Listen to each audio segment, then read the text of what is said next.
ইউসুফ আলাইহিস সালাম মিশরের মধ্যে বসে অর্থ মন্ত্রণালয়ের দায়িত্ব নিয়ে দুর্ভিক্ষের সময় মানুষের খানা দেয়, লাইনে দাঁড় করায়, মেপে মেপে কর্মচারীরা খানা দেয়। লাইনে দাঁড়ানো একটা যুবক, ওই যুবকের হাতে কোনো ব্যাগ নাই, কোনো পাত্র নাই। ইউসুফ নবী সিংহাসনে বসে আছেন, কর্মচারী খানা দেয়।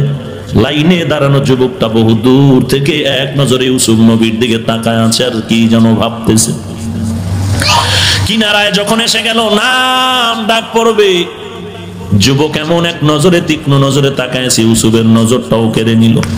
যখন তার নাম এসে গেল, কর্মচারী বলে ব্যাগ নাই, খানা নিবা কিনা, বলে নিব না।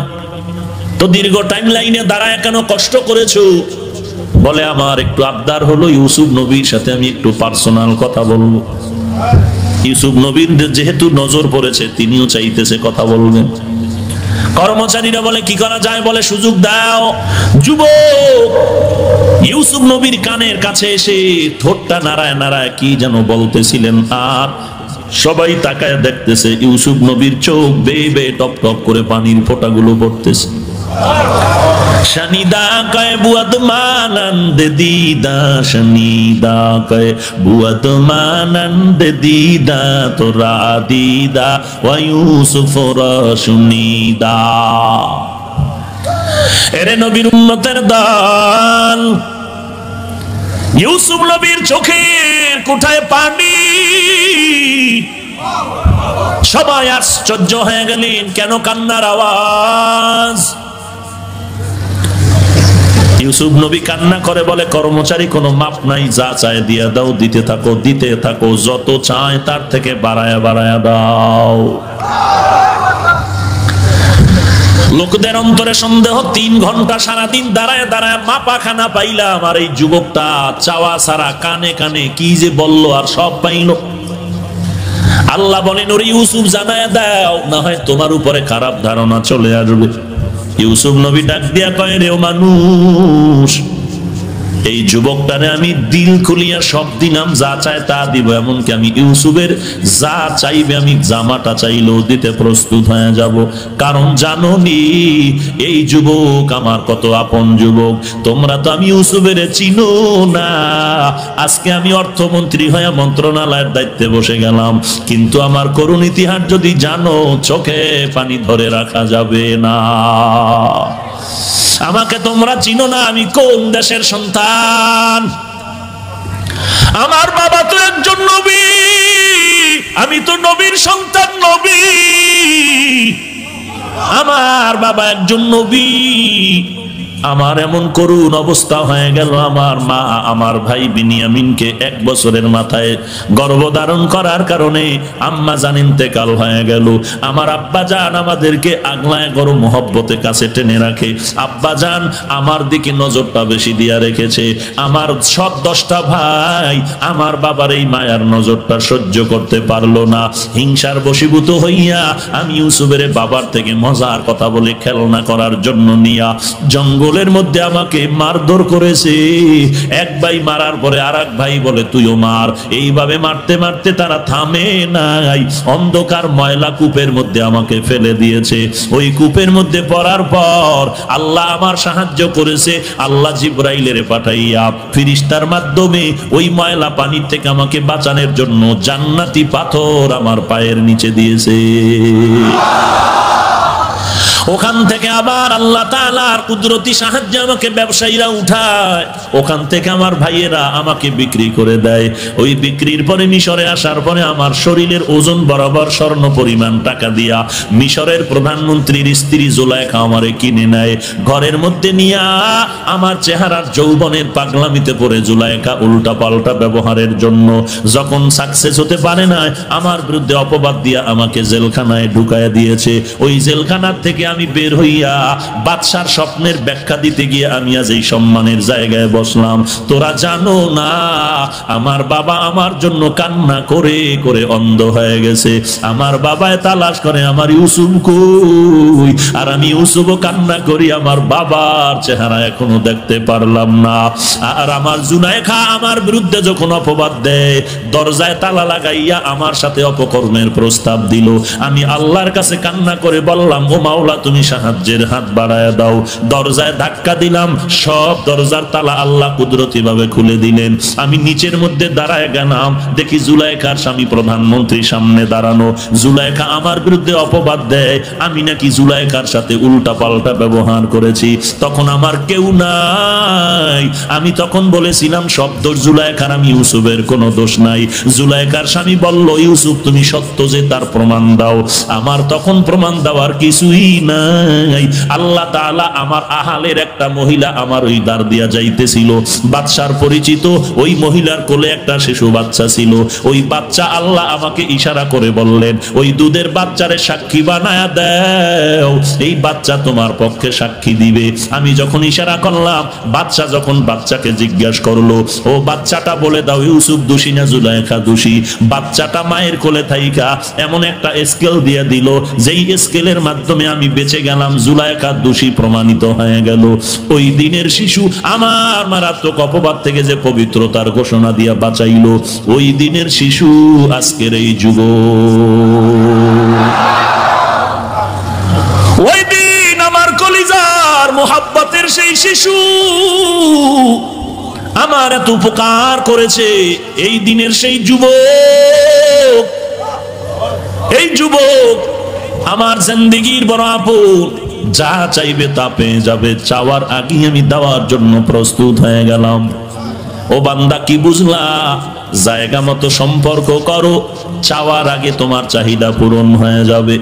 আল্লাহর সাথে গভীর সম্পর্ক জোড়ায় দাও, চাওয়া লাগবে না, আল্লাহ কয়ে ডাক দিবি, বলা লাগবে না আমার খানা লাগবে, টাকা লাগবে।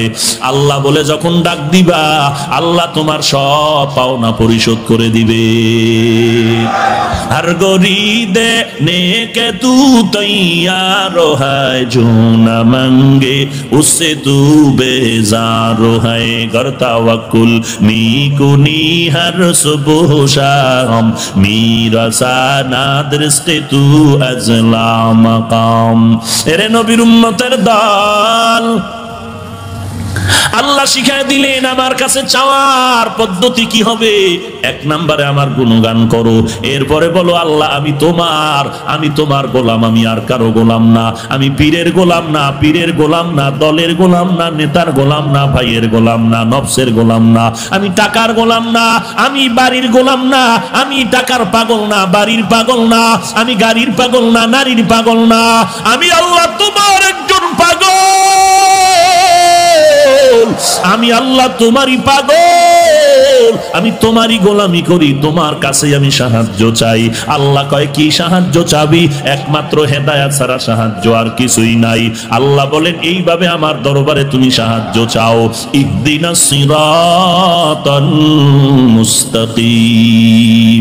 ও দয়ার মালিক, জান্নাতে যাওয়ার সঠিক পথ আমাকে দেখায়া দাও। জান্নাতে যাওয়ার সঠিক পথ আমাকে দেখায় দাও রে আল্লাহ। আল্লাহ বলেন এরপরে কি বলবি? আল্লাহ পাক শিখিয়ে দিলেন, সিরাতাল্লাযীনা আন'আমতা আলাইহিম। আসেনি? কয়দিন পরে একদিন বলেন? বলেন না কেন? সপ্তাহে একদিন না প্রতিদিন? প্রত্যেক নামাজের প্রত্যেক রাকাতে বলি সিরাতাল্লাযীনা আন'আমতা আলাইহিম। ও আল্লাহ তুমি আমাকে জান্নাতে যাওয়ার পথ দেখায় দাও। এরপরে বললেন, আল্লাহ শিখায় দিলেন ওই ব্যক্তিদের পথ যাদেরকে তুমি জান্নাতের হেদায়েতের নেয়ামত দান করেছো, তাদের পথ। গায়রিল মাগদুবি আলাইহিম ওয়ালাদ-দাল্লিন। ও আল্লাহ, যারা ধ্বংস হয়েছে ইহুদি খ্রিস্টানের পথ আমরা চাই না। আমরা চাই তুমি যাদেরকে হেদায়েতের নিয়ামত দান করেছো তাদের পথ। তারা কারা? আল্লাহ বলেন তারা চার দল। মা'আন নাবিয়্যিন ওয়াস সিদ্দিকিন ওয়াস শুহাদাই ওয়াস সালিহিন। এক নম্বরে নবীগণ, দুই নম্বরে সিদ্দিকগণ, তিন নম্বরে শহীদগণ, চার নম্বরে সালিহিন সালেহগণ নেককার বান্দা, সাদিকিন সত্যবাদী বান্দা, আউলিয়া আল্লাহ আল্লাহর বন্ধু, আল্লাহর প্রেম, আল্লাহর মুহাব্বতের বান্দা, উলামায়ে কেরাম নবীর ওয়ারিস, আল্লাহর আদরের গোলাম, এরে নবীর উম্মতের দল। আল্লাহ তাআলা শিখায় দিলেন এই চার দল বন্ধু কেমন জানো? ওয়া হাসুনা উলাইকা রফিকা। তোরা মোবাইল বন্ধ কর, নাইলে মোনাজাত দিয়ে দেব।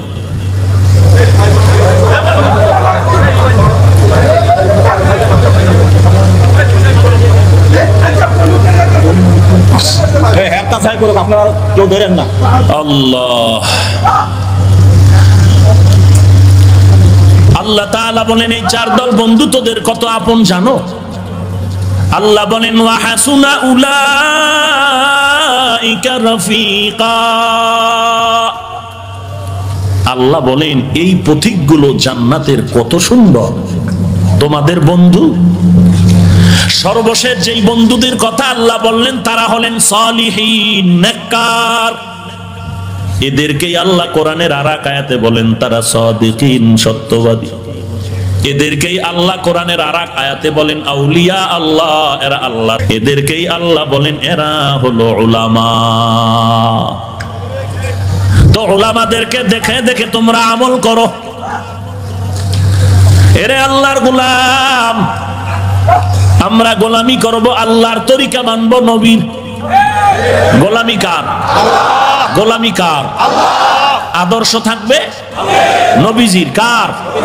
গোলামি হবে আল্লাহর, আদর্শ চলবে নবীজির। কথা ঠিক না? আল্লাহ বলেন আমার গোলামি কেমনে শিখবি, কেমনে জানবি? কোরআন দিয়া দিলাম, নবীর সুন্নত রেখে দিলাম। একজনে বলে আমি কোরআনও পড়তে জানি না, বাবাও জানে না, মাও জানে না, সুন্নতও জানি না।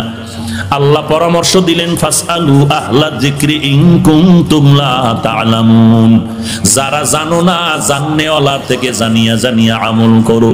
ও ভাইজান, আমি ওই মেঘনা পাড়ি দিয়া কুমিল্লা যাব। আমার মেঘনা যাওয়া মাকসাদ না, কুমিল্লা যাওয়া আমার আসল কাজ। কিন্তু মাঝখানে নদী, নদীটা পার করার জন্য আমার মাধ্যম দরকার।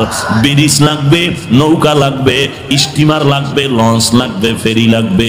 এখন কেউ যদি আমার নৌকা দিয়া সহযোগিতা করে ওপারে উঠাইয়া দেয়, কুমিল্লা আমার বন্ধুর কাছে গিয়া যদি বলি, বন্ধু বলে তুমি নদী কেমনে পার হইছো? আমি যদি বলি আমাকে এক নৌকাওয়ালা সুন্দর করে নদীটা পার করায় দিয়েছে, লোকটা আমার এত ভালো লাগলো, লোকটা আমার বড় উপকার করলো, টাকা পর্যন্ত নিল না। ও ভাইজান, বুঝে থাকলে বলো, বন্ধুর কাছে মাধ্যমের নৌকাওয়ালার গুণগান গাইলে গুনাহ হবে নাকি? বলেন। বরং বন্ধু তো খুশি হয়ে যাবে। খুশি হবে না যে আমার বন্ধু আমার সাথে মোলাকাত করার একটা সুযোগ পাইলো, সুযোগ করে দিল, নদী পার করে দিল, যে নৌকাওয়ালা, ওরেও তো পুরস্কার দেওয়া দরকার। আমার উদ্দেশ্য তো আমি জান্নাতের পথে যাব, আমি আমার মাওলার সাথে মোলাকাত করতে চাই। কিন্তু মাঝখানে দুই দল শয়তান, মিনাল জিন্নাতি ওয়ান নাস, আমাকে জাহান্নামে নেওয়ার জন্য, বারবার আমাকে আকৃষ্ট করার জন্য অপকৌশল করে জাহান্নামের পর্দা আমার সামনে তুলে ধরেছে। আমার সামনে জান্নাতের পথে যাইতে বাধা হয়ে দাঁড়াইলো সুদের কারবার, ঘুষের কারবার, বেপরদার কারবার। এখন আমি বিভিন্ন অপকৌশলের মাঝে পইরা কেমনে আগাবো? ও আল্লাহ, তোমার সাথে মোলাকাতের জন্য যখন একটা দৌড় দিলাম, তো ওই জাহান্নামের রশি পাড়ি দিয়া আমার গাইতে গিয়ে আমি দুর্বল হয়ে গেলাম। তোমার একজন নবী আমাকে একটু সহযোগিতা করেছে। আমি জান্নাতের পথ চিনি না, কোরআন পড়তে জানি না, আমি হাদিস শরীফ পড়তে জানি না। ও আল্লাহ, তোমার একজন বান্দা আউলিয়া কেরামের একজন আমারে হাতটা দইরা কোরআনের পথগুলো দেখায় দিয়েছে। তাবলীগওয়ালারা আমারে হাত দইরা দইরা নবীর সুন্নত শিখায় দিয়েছে। চরমনাইওয়ালারা আমার হাত ধরে ধরে জান্নাতের পথ শিখায় দিয়েছে। দেওবন্দিওয়ালারা আমার হাত ধরে ধরে জান্নাতের পথটা দেখায় দিয়েছে। কওমিওয়ালারা আমার হাত ধরে ধরে জান্নাতের পথ দেখায় দিয়েছে। আল্লাহ বলবে, ওরে বান্দা, তুই আমার জান্নাতের পথ চিনো না, আমার নবীর সুন্নতের রাস্তা তুই চিনো না। আল্লাহ খুশি হয়ে বলবে, কে তোরে আমার পথটা চিনায় দিল? মদিনার নবী বলবে, কে আমার সুন্নাত তোর মাথায় উঠায় দিল? তখন যদি বলি, মাওলা, দেওবন্দিওয়ালারা, তাবলীগওয়ালারা, চরমনাই উজানিওয়ালারা তোমার সুন্নাত আমারে পড়াইছে, আল্লাহ বলবে, আয় আয়, তোদেরও জান্নাত দিব, আর তোদের যারা সুন্নতের পথটা দেখাইছে তাদেরকেও পুরস্কার দিয়ে দিব। हकीकत से तू दुनिया बेखबर है, दुनिया की नुमाइश पर नजर है। नमी गुयम के आज दुनिया जुदा बास, बहारो कारे के बासी বা খুদাবাস। জান্নাতের পথে যাওয়া আমার মাকসাদ। চিনি না, যে চিনায় দিল দোষ করলো, এই বেটা যে চিনায় দিল অন্যায় করলো। আমি জান্নাতের পথ চিনি না, নবীর সুন্নত চিনি না, চরমনেওয়ালারা সুন্নত চিনাইলো দোষ করলো, দেওবন্দিওয়ালারা সুন্নতের রাস্তায় উঠাইলো দোষ করলো, তাবলিগওয়ালারা নবীর রাস্তায় আমাকে চালায় দিল সমস্যা হলো। ইমাম আবু হানিফা রহমাতুল্লাহ আলাইহি নবীর পথ আমাকে দেখায় দিল, সমস্যা হয়েছে। যারা বলবে সমস্যা হয়েছে তোরা মুনাফিক, তোরা মুনাফিক, তোরা ইবলিসের বন্ধু।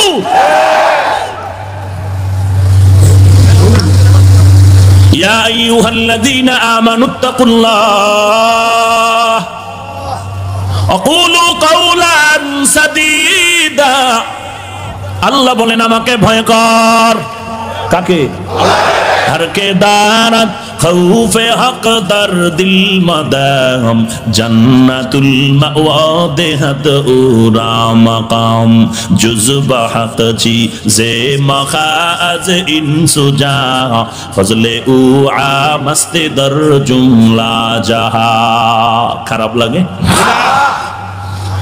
মাযহাব লাগবে, আউলিয়া কেরাম লাগবে, ওলামায়ে কেরাম লাগবে। হ্যাঁ, মা বাবায় বড় বানাইলো, খানা নাই ঘুম নাই, নিজে না খায় সন্তানরে খাওয়াইলো, নিজে না ঘুমায় সন্তানরে ঘুম পাড়াইলো, নিজে ধরে ধরে আমাকে হাঁটা শিখাইলো, বাথরুম শিখাইলো। ওই মা ওই বাবা আমাকে এত কষ্ট করে করে করে করে বড় বানাইলো। এখন বড় হওয়ার পর সন্তান যদি চিল্লায় বলে আমার মা লাগে না, আমার বাবা লাগে না, আমি মা চিনি না, আমার বাবাকেও চিনি না, এলাকার সবাই বলবে তোর মতো কুলাঙ্গার জমিনে আর কেউ না। আমি হাফিজুর রহমান, এই চেয়ারে বসার কোনো যোগ্যতা ছিল না। আল্লাহর নবীর ওয়ারিস উলামায়ে কেরাম হাতে ধরে ধরে কোরআন শিখাইছেন। উলামায়ে কেরামের মাধ্যমে কোরআন শিখলাম, হাদিস শিখলাম, নবী চিনলাম, আল্লাহ চিনলাম, পশ্চিম চিনলাম, নামাজ শিখলাম, কালেমা শিখলাম। আমার মা বাবার বিয়া বৈধ করলো আলেম, আমার দাদা দাদির জানাজা পড়াইলো আলেম। উলামায়ে কেরামের মাধ্যমে টুপি পরলাম, উলামায়ে কেরামের মাধ্যমে দাড়ি রাখলাম, উলামায়ে কেরামের মাধ্যমে হক বাতিলের চিনলাম, উলামায়ে কেরামের মাধ্যমে হালাল হারাম চিনে চলতেছি, উলামায়ে কেরামের মাধ্যমে কালেমা শিখলাম, নামাজ শিখলাম, আল্লাহ চিনলাম, মা বাবা চিনলাম। আজকে যদি কেউ বলে আমার আলেম ওলামা লাগে না, আলেম ওলামারে চিনি না, তোর মতো বেঈমান নিমুখারাম কুলাঙ্গার জমিনে আর কেউ হতে পারে না। ঠিক কি না? इल्मे राज़ करदन बेहिसाब, इल्मे राज़ करदन बेहिसाब, खल्क़े रादादन जवाबे बासवाब, हक ना दारद दोस्ते खल्क़ा ज़ारे रा, निस्ते ई खसलत के दिनदारे रा।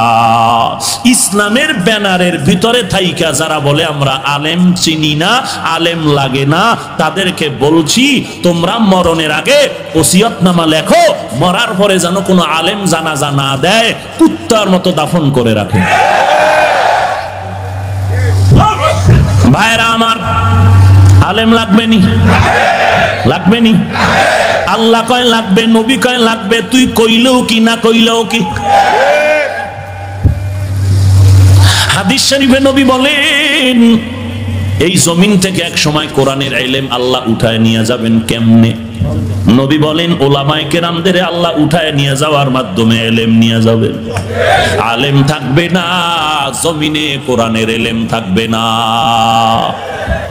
এরে নবীর উম্মতের দল, একজন আলেম দুনিয়া থেকে বিদায় মানি গোটা দুনিয়াটা বিদায়। এরে নবীর উম্মতের দল, এই সাদিকিন সালিহিন আল্লাহওয়ালার বন্ধু হয়ে থাকো। আল্লাহ বলেন আমাকে ভয় কর। এতগুলো বয়ান ততক্ষণ পর্যন্ত বান্দার অন্তরে ঢুকবে না যতক্ষণ পর্যন্ত জাহান্নামের ভয় অন্তরে আসবে না। যখন বান্দার অন্তরে ভয় এসে যাবে, আসামির কাঠগড়ায় দাঁড়াতে হবে, পালানোর কোনো সুযোগ নাই। গুনাহগারের জন্য জাহান্নাম, নেক আমলওয়ালার জন্য জান্নাত। আমি বড় গুনাহগার, এই ভয়টা যখন অন্তরে আসবে তখন বান্দা গুনাহ ছাড়ার জন্য পাগল হয়ে যাবে, নেক আমলের জন্য পাগল হয়ে যাবে। আল্লাহর ভয় অন্তরে ঢুকাও। আল্লাহর ভয় যখন অন্তরে আসবে তখন তোমার জবান কন্ট্রোল করার সুযোগ হয়ে যাবে। আল্লাহকে ভয় না করা পর্যন্ত জবান কন্ট্রোল করা যাবে না। এজন্য আল্লাহ আগে বললেন আমাকে ভয় কর, তারপরে বললেন জবানের হেফাজত করো। জবানের হেফাজত কেমনে করবেন? এক নম্বরে এই জবান দ্বারা মিথ্যা কথা বলা যাবে না। যাবে? মিথ্যা কথা বলা গুনাহ না সওয়াব? কেমন গুনাহ? বেঈমানেরাও মিথ্যা পছন্দ করে। আল্লাহ বলেন ওয়াইলুন ইয়াউমাইযিল লিল মুকাজ্জিবিন, ওয়াইলুন ইয়াউমাইযিল লিল মুকাজ্জিবিন, ওয়াইলুন ইয়াউমাইযিল লিল মুকাজ্জিবিন। মিথ্যাবাদীর জন্য ওয়াইল নামক জাহান্নাম, মিথ্যাবাদীর জন্য ওয়াইল নামক জাহান্নাম, মিথ্যাবাদীর জন্য ওয়াইল নামক জাহান্নাম। এরে নবীর উম্মতের দল, ওয়াইল নামক জাহান্নাম তাদের জন্য যারা মিথ্যা কথা বলবে। ওয়াইল নামক জাহান্নামটা বড় ভয়ঙ্কর জাহান্নাম। আল্লাহ তাআলা এই ওয়াইল নামক জাহান্নাম আরো কয়েক দল মানুষকে দিয়ে দেন। আল্লাহ বলেন ওয়াইলুল লিল মুতাফফিফিন, ব্যবসার মধ্যে যারা মাপে ভেজাল করে তাদের জন্য ওয়াইল নামক জাহান্নাম। ফাওয়াইলুল লিল মুসাল্লিন, যারা মানুষকে দেখানোর জন্য নামাজ পড়ে তাদের জন্য ওয়াইল নামক জাহান্নাম। এরে নবীর উম্মতের দল, ওয়াইল নামক জাহান্নাম যারা মিথ্যা কথা বলবে তাদের জন্য। মিথ্যা কথা বলা এত মহাপাপ। মা বাবার মিথ্যা সন্তান পছন্দ করে না, সন্তানের মিথ্যা মা বাবা পছন্দ করে। এই মিথ্যা থেকে জবানকে হেফাজত করো। 2 নাম্বার, জবান দ্বারা গালাগালি করা যাবে? জোরে বলেন। গালি দেওয়া হালাল না হারাম? আল্লাহর নবী বলেন ক্বালান নবিয়্যু সাল্লাল্লাহু আলাইহি ওয়া আলিহি ওয়া সাল্লাম মান ইয়াজমান লি মা বাইনা লাহইহি ওয়া মা বাইনা রিজলাইহি আজমান লাহুল জান্নাহ। নবীজি বলতেছেন দুইটা জিনিসের হেফাজতের যদি জিম্মা নাও, আমি নবী তোমাকে জান্নাতে নেওয়ার জিম্মাদারি নিব। 1 নম্বরে জবানের হেফাজত করো, 2 নম্বরে লজ্জাস্থানের হেফাজত করো। আমি নবী তোমাকে জান্নাতের ময়দানে নেওয়ার জিম্মাদারি নিব। ক্বালান নবিয়্যু সাল্লাল্লাহু আলাইহি ওয়া আলিহি ওয়া সাল্লাম সিলমান কাতাআকা ওয়াফু আম্মান যালামাক ওয়া আহসিন ইলা মান আসাআ ইলাইক। আল্লাহর নবী বলেন আত্মীয়তা ছিন্ন না করে বন্ধনটারে মজবুত করে নাও।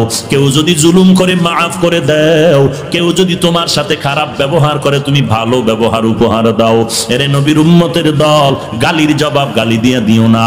আমার নবীরে গালি দিতেছেন আবু বকর সিদ্দিক রাদিয়াল্লাহু তাআলা আনহু নবীর পাশে বসে আছেন। ইহুদি নবীরে গালি দেয়, নবী চুপচাপ জবাব না দিয়া মুস্কি মুস্কি হাসতেছেন। আবু বকর জবাব দিতে চায়, নবী আবু বকরকে থামায়া দেয়। কিন্তু কতক্ষণ থেমে থাকা যায়? আমার নবীকে গালি দিবে, উম্মত চুপ থাকবে, সহ্য করে নেওয়া যায় না। আমার নবীরে গালি দিবে, বান্দা চুপ থাকতে পারে না। কারণ কেমন নবী আমার, যেই নবীর চেহারা দিয়ে তাকাইলে 7 দিনের ক্ষুধা নিবারণ হয়ে যায়। কেমন নবী আমার, যেই নবী অন্ধকারে থাকলে আলোকিত হয়ে যায়। কেমন নবী আমার। আম্মা জানা আয়েশা বলেন নবীজির ঘাম থেকে মিশকের ঘ্রাণ, আমি নবীর ঘাম বোতলের মধ্যে ভরে ভরে রাখতাম, আর বড় বড় অনুষ্ঠানে আমরা মিশক হিসাবে নবীর ঘাম মোবারক ব্যবহার করতাম। কেমন নবী আমার জানোনি, যেই নবীজি রাস্তা দিয়া চললে মেঘের খণ্ড ছায়া দেয় যেন সূর্যের তাপ গিয়া নবীরে কষ্ট না দেয়। কেমন নবী আমার, যেই নবীর শরীর মোবারকে মশা মাছি পড়া হারাম। ওই নবীর মোহাব্বত এটা সহ্য করে নেওয়া যায় না। এরে নবীর উম্মতের দল, আমার ওই নবী উহুদের ময়দানে দান দান মোবারক শহীদ করে, ওই নবী তায়েফের ময়দানে কাফেরের বৃষ্টির মতো পাথর নিক্ষিপ্ত হয় শরীর মোবারকে। এরে নবীর উম্মতের দল, ইহুদি আমার নবীকে গালি দিবে, আবু বকর সহ্য করতে পারে না। দাঁড়াইয়া নবীর ও কথা না মেনে দাঁড়ায়া মুহাব্বতে জবাব দেওয়া শুরু করলেন। নবীজির মনটা বেজার হয়ে গেল, ইহুদি চলে গেল। নবী বললেন, আবু বকর বললেন নবী মনটা বেজার করলেন কেন? ইহুদির গালি দেওয়ার সময় আমরা চুপ করে বসে আছি, আপনি মুস্কি মুস্কি হাসলেন। আমি যখন আপনার মুহাব্বতে দাঁড়ায় জবাব দিতে শুরু করলাম, বেজার হলেন কেন? নবী বলেন, আবু বকর আমাকে চিনো না? আমাকে যখন ইহুদি গালি দিতেছিল, আমি যখন চুপচাপ বসে আছিলাম, আল্লাহ আমাকে দেখাইতেছিলেন আমার পক্ষ হইয়া একজন রহমতের ফেরেশতা গালির জবাব দিতেছিল। তুমি যখন জবাব দেওয়া শুরু করলা, রহমতের ফেরেশতা চলে গেল, মনটা বেজার হয়ে গেল। এরে নবীর উম্মতের দল, মদিনার নবীর আশিক যদি হয়ে থাকো, জবানকে কন্ট্রোল করো, মিথ্যা বলিও না, গালাগালি করা যাবে না। যদি অম্ব কপাল বড় খারাপ, পাগড়ি মাথায় দিয়াও হাজারো মানুষের সামনে গালি না দিলে বক্তার বয়ান জমে না। ওগো নবীর উম্মতেরা, হয়ে আজি দিশাহারা,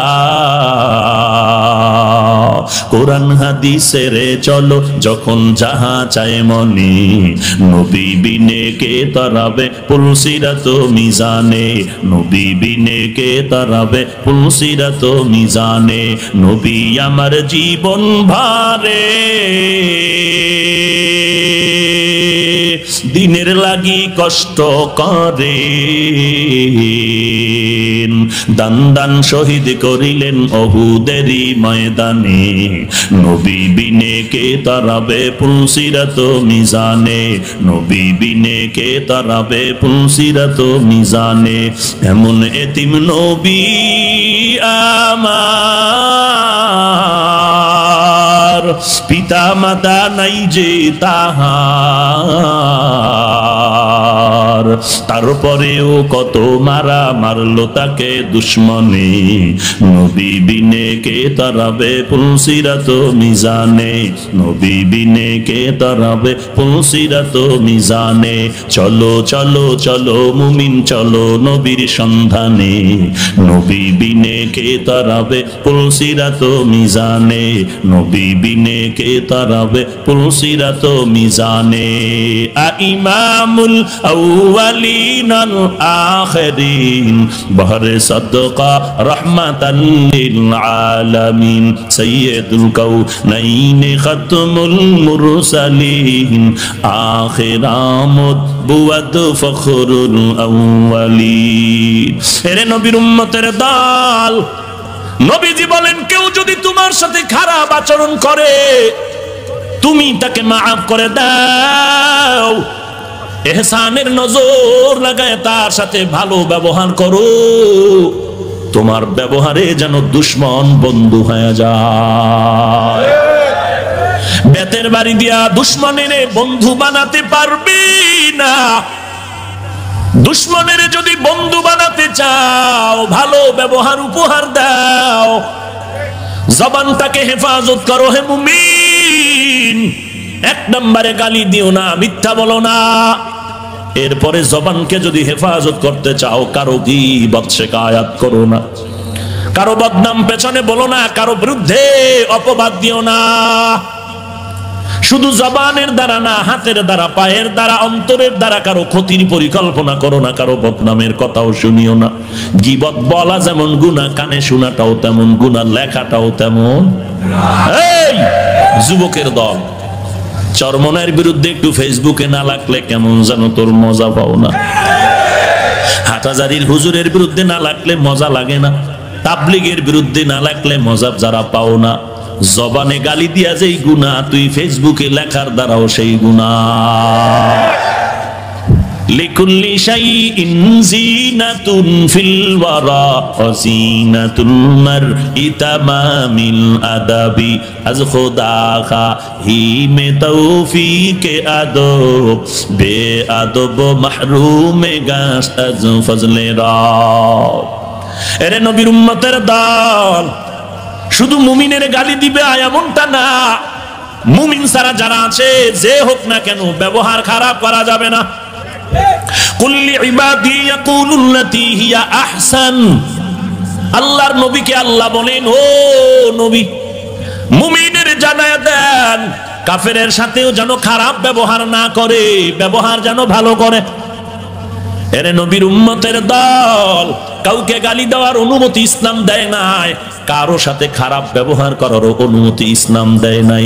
অতএব যারা দলের বিরুদ্ধে, একে অপরের বিরুদ্ধে, সরকারের বিরুদ্ধে লেখো, বড় বড় ব্যক্তিদের বিরুদ্ধে লেখো, তোমারে বাটি চালান দিলেও খুঁজে পাওয়া যাবে না, মাপ চাইয়া দিশাও পাবা না। অতএব বান্দা, তুমি এমন কাজ করবা না যেই কাজের দ্বারা লজ্জিত হতে হবে। সম্মানী ব্যক্তিকে সম্মান দাও, দুনিয়ার লাইনেও যদি হয়, আখেরাতের লাইনে, ইমানের লাইনেও হলে সম্মান দাও। একটা বিধর্মীয় যদি তোমার দরওয়াজায় দাঁড়ায়, ইসলামের মদিনার নবীর আইন হলো, সুন্নাত হলো, এক গ্লাস পানি দিয়া মেহমানদারি করাও। তোমার ব্যবহারে যেন মন বান্দা তোমার বন্ধু হয়ে যায়। ওয়াকুলু কাওলান সাদীদা, জবানের দ্বারা যা বলবা সঠিক, মিথ্যা বলা যাবে না, গালি দেওয়া যাবে না, কারো গীবাত করা যাবে না, কারো দোষ চর্চা করা যাবে না, পরনিন্দা করা যাবে না। ওয়াইলুল লিকুল্লি হুমাযাতিন লুমাযা, আল্লাহ বলেন ওয়াইল নামক জাহান্নাম তাদের জন্য যারা গীবত করে, দোষ চর্চা করে, কারো নামে বানাইয়া অপবাদ দেয়, এদের জন্য ওয়াইল নামক জাহান্নাম আল্লাহ বানায় রাখলেন। ও বান্দা, যতই বাহাদুরি করো আর মাস্তানি করো, ওরে রিমান্ডের মায়ের কিন্তু সহ্য করতে পারো না রে বাবা। বা পুলিশে আসামি যখন ধরিয়া নিয়ে যায়, সবাই দৌড়াইয়া গিয়া টাকা দিয়া কয়, পুলিশ ভাই, আমার বাবাকে, আমার আত্মীয়টাকে আপনি 15 দিন জেলখানায় রাখেন, তবে রিমান্ডের মধ্যে নিয়েন না। আমার বাবা, আমার আত্মীয় রিমান্ডের এই কষ্ট সহ্য করতে পারবে না। ওখানে গরম তাপ দেওয়া হয়, সহ্য করতে পারবে না। বাতি গরম জ্বালায় তার শরীর দুর্বল করে দেওয়া হয়, সইতে পারবে না। এই দুনিয়ার গরম তো কিছুই না যদি গুনাহগার হয়ে কবরের দেশে রওনা হও রে বাবা।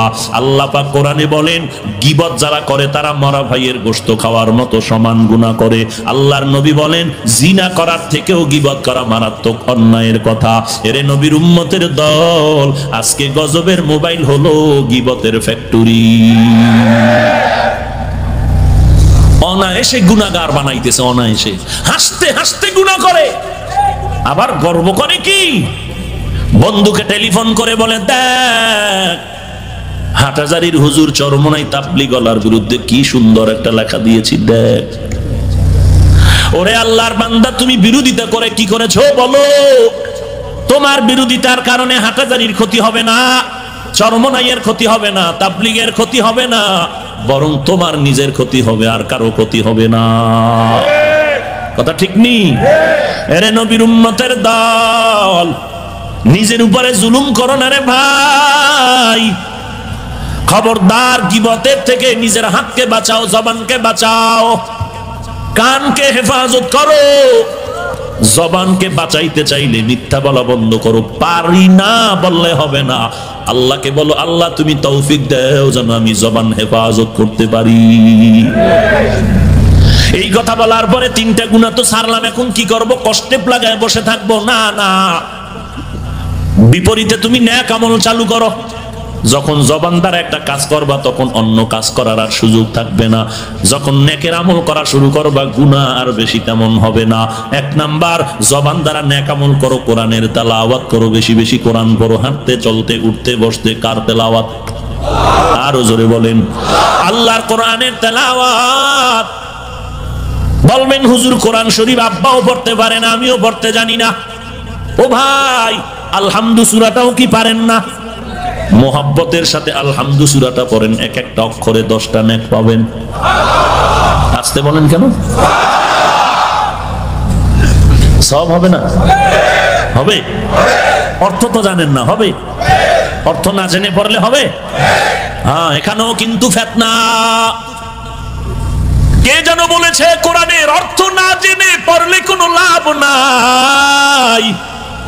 আমি আল্লাহর জাতের কসম করে বলি, হে মুমিন, আল্লাহর কোরআনের অর্থ পড়ো, সওয়াব। অর্থ না জেনে শুধু লফজ পড়ো, তাতেও সওয়াব। বান্দা যদি শুধু তাকাইয়া তাকাইয়া দেখো, তাতেও সওয়াব। ই কালামে জিন্দা কোরআনে হাকিম, হিকমতে উলায়া জালাসতু কদিম, জামিউল ইলম ফিল কোরআনে হাকিম, তাকাসারা আনহু আফহামুর রিজালি। খারাপ লাগতেছে? এই উঠা বসা করেন কেন? বৃষ্টি হয় না এই জন্য? সারা ঢাকায় সারাদিন বৃষ্টি। চিন্তা করতে পারেন? আমি জিজ্ঞাসা করি মাহফিল হবে হবে মানে চিন্তা করেন বৃষ্টি ছাড়া কি বরকত। বৃষ্টি না থাকলেও আমার মনে হয় এত সমাগম হতো না, বৃষ্টিতে যা হয়েছে। আমার মনে হয় এখানে ধান সব চিটা কম। আল্লাহ সব ভাইকে কবুল করেন, আরো জোরে বলেন। বসার জায়গা ভালো না, বালুর উপরে বসে আছে, কত কষ্ট, খানা নাই। হ্যাঁ দেখছেননি কি সুন্দর মজমা, দেখলেই কলিজা ঠান্ডা। বেঈমান সইতে পারে না, শয়তান সইতে পারে না। এত মানুষ, পিছনে কি কোনো ড্যাগের বাড়ি টাড়ি চলেনি? খেসুরি, তেহারি, বিরিয়ানি, উটের গোস, হ্যাঁ চিন্তা করছেন? কোনো খানা নাই, টাকা নাই, বরং ফাঁকে দিয়াও দিল, দিছে না টাকা পয়সা। এরপরও এত মানুষ, কল্পনাই তো করা যায় না। আল্লাহর কি কুদরতের অপরিসীম দয়া। আল্লাহ একটা বান্দাকেও খালি ফেরত দিয়েন না। আল্লাহ আপনার একটা বান্দিকেও আপনি বরকত থেকে খালি ফিরাইয়া দিয়েন না। সবাইকে আল্লাহ অন্তত অন্তরের মধ্যে হেদায়েতের নূর দান করেন। আরো জোরে বলেন। ইয়া আইয়ুহাল্লাযীনা আমানুত্তাকুল্লাহা ওয়া কুলু কাওলান সাদীদা। আহা, সুন্দরী মেয়ে বলে, যুবক আমার ডিস্টার্ব কেন করো? কি ক্ষতি করেছি তোর? যুবক ডাক দিয়ে বলে, তুমি আমার কোনো ক্ষতি করো নাই, তো ডিস্টার্ব কেন করো? যুবক বলে, মেয়েটা তুই এত সুন্দরী কেন, এটাই তোর বিপদ। তাবলীগওয়ালারা কারো সম্পদ চুরি করে না, কাউকে গালি দেয় না। দেশ চরমনাই বলো, দেওবন্দি বলো, কওমিওয়ালা দেশের বন্ধু, সরকারের বন্ধু, এরা কাউকে গালি শিখায় না, বরং গালি বন্ধের সবক দেয়, নামাজের সবক দেয়, মদের বোতল ফালানের বয়ান দেয়, গাঞ্জা বন্ধ করার বয়ান দেয়, জুয়া খেলা বন্ধ করার বয়ান দেয়। এরপরেও কেন এত বিরোধিতা তাবলীগের, চরমনায়ের, আল্লাহওয়ালা, উজানির, আহলে হকের? এত কওমিওয়ালার বিরোধিতা কেন? কি ক্ষতি করলাম রে ভাই বল? বলে কোনো ক্ষতি করো নাই, বৃষ্টির মাঝে খানা নাই, টাকা নাই, এরপরও এত মানুষ কেন হয় সহ্য করতে পারে না? এরে নবীর উম্মতের দল, এই যে আজকে এখানে মাহফিল, কোন দলীয় কোন মাহফিল না, যেখানে সব চরমনাইওয়ালারা অথবা তাবলীগওয়ালারা অথবা হাটাজারিওয়ালারা অথবা দেওবন্দিওয়ালারা, এরকম কোন পার্টিগত দলীয় কোন প্রোগ্রাম না।